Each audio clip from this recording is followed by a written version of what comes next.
In a striking turn on the diplomatic stage, Johan Rupert, South Africa's richest man and a towering figure in its business landscape, is believed to be in Washington, D.C., potentially playing a behind-the-scenes role in President Cyril Ramaphosa's high-stakes meeting with the U.S. President Donald Trump.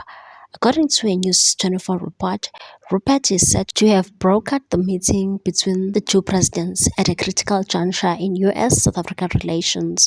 The meeting follows a period of growing friction, fueled in part by the controversial decision by the Trump administration to grant refugee status to 49 Afrikaners, an action that ignited both domestic and international debate. Tensions escalated further when President Trump issued an executive order on February 7, abruptly cutting U.S. funding to South Africa. The move has had immediate and dire consequences, particularly in the healthcare sector, where American support had been instrumental in the fight against HIV and tuberculosis. Rupert's involvement underscores his increasing influence not just in South Africa economic affairs, but in its diplomatic strategy as well. Known for his significant investments in the country's agricultural sector and his roots in the African-speaking community, Johan is reportedly dismayed by Trump's characterization of Afrikaners as refugees. Sources suggest he has been lobbying behind the scenes for a more respectful and accurate portrayal, while also pushing for a more constructive engagement between the two nations. Insiders familiar with the development say Rupert has maintained a private line of communication with Trump since his 2016 election, with at least one prior call laying the groundwork for this week's meeting. While he is not officially listed as part of the South African delegation, which includes International Relations and Cooperation Minister Ronald Lamola, Trade and Industry Minister Pakstow, Rupert's presence in Washington has sparked intense speculation about his influence. At the center of this diplomatic push is Ramaphosa's attempt to reset the narrative around South Africa's controversial land reform policies, an issue Trump has publicly criticized, much to Pretoria's dismay. Robert's approach appears to signal a more nuanced effort from South African leadership, blending political diplomacy with strategic private sector involvement. As the two leaders prepare for what could be a consequential dialogue, the eyes of both nations and indeed the international community are on Washington.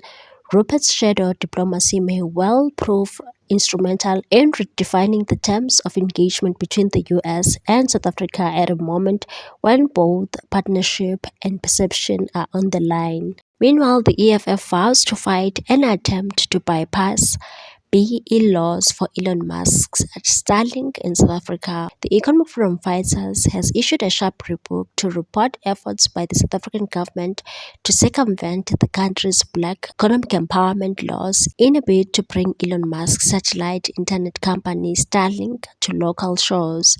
This comes amid reports by Bloomberg that South African authorities are exploring a bespoke regulatory arrangement for Starlink, a move allegedly designed to bypass stringent BEE requirements, which Musk has publicly criticized as racist and improper. The proposal, set to be tabled during a confidential meeting in Washington on Tuesday between South African officials and Starlink representatives, was reportedly aimed at smoothing diplomatic relations ahead of President Ramaphosa's anticipated engagement with President Donald Trump. Reacting to the report, EFF national spokesperson Odao lambasted the alleged move, warning it would not only be unconstitutional, but would also erode national sovereignty, and said this move exposes Ramaphosa's willingness to compromise the integrity of our democratic institutions to appease the egos of Elon Musk and Donald Trump. Telecommunications sector is governed by national legislation and independent regulatory bodies. No single individual, least of all the president, has the authority to oversight those systems. He further emphasized that regulatory decisions, particularly those affecting strategic infrastructure and empowerment legislation, rest solely within the jurisdiction of Parliament and bodies such as Independent Communications Authority of South Africa, ICASA. The EFF known for its staunch advocacy for economic transformation and sovereignty, accused Ramaphosa of using backdoor diplomacy to curry favor with global capital at the expense of South Africa's progressive legislative framework. And so this isn't just about Starlink, it's about a broader campaign to dilute transformation policies like the National Health Insurance Act, Basic Education Laws Amendment Bill, and the Expropriation Bill. The party further said we will not allow Ramaphosa or any foreign actor to trample on the mandate of the people. While the EFF stressed that it does not oppose technological advancement or foreign investment, it drew the line at what it called unregulated foreign-controlled infrastructure operating outside democratic oversight. Starlink poses a potential risk to national security and to local industries. Referring Musk's controversial social media post in which he accused South Africa of genocide, one must question Musk's motives. Why will someone who claims genocide is occurring in South Africa be so eager to invest here? Despite Starlink's growing footprint in Africa, with launches planned in Lesotho, Namibia, Tanzania, Congo, and the DRC in 2025, the satellite internet provider has yet to officially apply for a license to operate in South Africa. ICASA confirmed in March that no such application had been received, despite Musk's complaints that BEE laws were an impediment. Currently, Starlink's South African listing reflects a vague service date unknown. While the service is already operational in neighboring countries including Eswatini, Mozambique, Zimbabwe, Zambia, Malawi, and Burundi, the EFF concluded statement with a pledge to resist any attempt to circumvent national legislation, vowing to fight the deal in parliament, in the courts, and in the streets if necessary, and said our sovereignty is not for sale, the party declared, not to billionaires, not through backroom deals. The Economic Freedom Fighters also released a statement about Johann Rupert's inclusion in the US Trump meeting.